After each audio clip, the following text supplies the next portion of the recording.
సరే, ఈరోజు ఉదయాన్నే చూసుకుంటే తెలంగాణలో ఒక బాధాకరమైనటువంటి సంఘటన. సాయన గారి కుమార్తె ఎమ్మెల్యేగా ఎన్నికై 2 నెలల అయినటువంటి తరుణంలోనే 2 నెలలకే తన ప్రాణాలు కోల్పోవాల్సిన పరిస్థితి రావటం. ఈ 2 నెలల్లో దాదాపు ఇది మూడోసారి తప్పించుకోలేనటువంటి పరిస్థితుల్లో ప్రాణాలు కోల్పోవటం. ఎలా చూడాలి సార్? ఏం చెప్తారు సార్ అసలు? అందుగా ప్రగాఢ సానుభూతిని ఆ కుటుంబానికి, మా ఆత్మ శాంతించాలని భగవంతుని వేడుకుంటూ.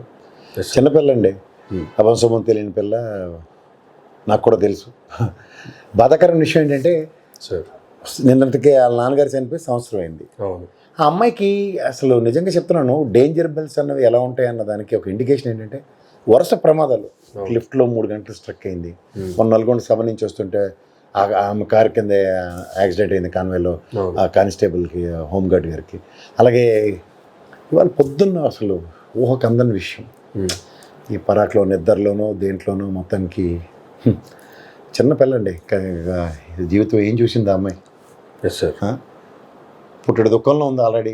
అమ్మాయికి పుట్టెడు దుఃఖానికి ఏదో ఉపశమనంలో ఈ అమ్మాయి సరే ఎలక్షన్ గెలిచింది 2 నెలల క్రితం అమ్మాయి అనుకుంటేసరికల్లా విపత్కర పరిస్థితులు ఒక్కొక్కసారి కొన్ని కుటుంబాలకి ఎలా ఉంటాయి ఏంటంటే వెన్నంటే ఉంటాయి ప్రమాదాలు, అలా వెంటాడుతూనే ఉంటాయి.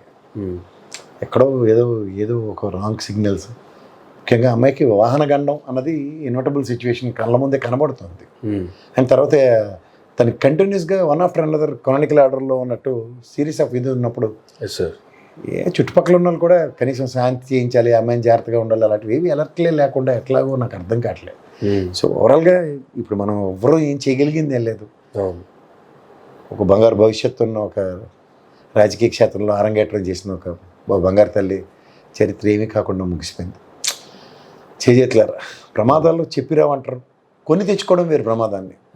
ఇప్పుడు చూడండి, దురాశ దుఃఖానికి చేయటన్నట్టు అతివేగం ప్రమాదకరం అని ఎక్కడ పడితే అక్కడ హైవేల్లో రాసినా సరే, ఈ కొంతమంది తుట్రుపాటు డ్రైవర్లు కొంతమంది ఎక్కువ ఉన్నారండి మార్కెట్లో. వాళ్ళకి ఏంటంటే అతివేగం, ఆ వేగంలో ఏదో అవుటర్ రింగ్ రోడ్డు సాఫ్ట్గా ఉందని కనబడగానే యాక్సలరేషన్ ఇచ్చి దాని కంట్రోల్. మనకి ఫస్ట్ ఆఫ్ ఆల్ వెహికల్స్ యొక్క ఏరోడైనమిక్స్ని చాలామంది గమనించగలగాలండి. ఈ వేగం తగ్గ స్పీడ్కి తగ్గ మన కంట్రోల్ ఉందా లేదా, లేకపోతే ప్రాపర్ సీట్ బెల్ట్లు అవన్నీ పర్ఫెక్ట్గా పెట్టుకున్నామా లేదా. ఇప్పుడు ఉన్నవన్నీ హై ఎండ్ కార్సే, సేఫ్టీ జోన్స్ కార్సే. అయినా సరే ఇలాంటి ప్రమాదాలు జరిగి ప్రాణాల మీద తెచ్చుకుంటున్నారంటే ఏమనాలి? ఎందుకు 12 ఏసి 20 ఏసి ఎయిర్ బ్యాగులు పెట్టి సేఫెస్ట్ ఈ వెహికల్స్ అవన్నీ కేవలం అనౌన్స్మెంట్లు ఇవ్వడం, లాస్ట్కి వచ్చేసరికల్లా ప్రమాదం జరిగిన తర్వాత దాని మీద రీసెర్చ్ కార్యక్రమాలు తప్ప ఇంకేం జరగట్లేదు. ఏదైనా అత్యంత బాధాకరమైన విషయం. అభంశుభం తెలియని ఒక చిన్నపిల్ల రాజకీయ అరంగేట్రంలోనే అడుగులు ఇంకా పడుతున్న దగ్గరే, నడకే ఇంకా సరిగ్గా రాలేదు, అలాంటి దగ్గరే ప్రాణం పోయిందంటే ఎవరికైనా చాలా బాధాకరమైన విషయం. ఆ తండ్రి లెగసీని కంటిన్యూ చేయడానికి ఎవరో ఒకరికి ఆ భగవంతుడు అవకాశం ఇచ్చారు. సాయన్న గారు లేని లోటు వాళ్ళ అమ్మాయి తీరుస్తుంది ఆ నియోజకవర్గం కను సర్కిల్లో తెల్లారి సర్కిల్ అంత ఘోరమైన వార్త వచ్చింది. ఏదైనా అమ్మాయి ఆత్మకు శాంతి చేకూరాలి, ఆ కుటుంబానికి కొంచెం మనోధైర్యం రావాలి. Thank you sir.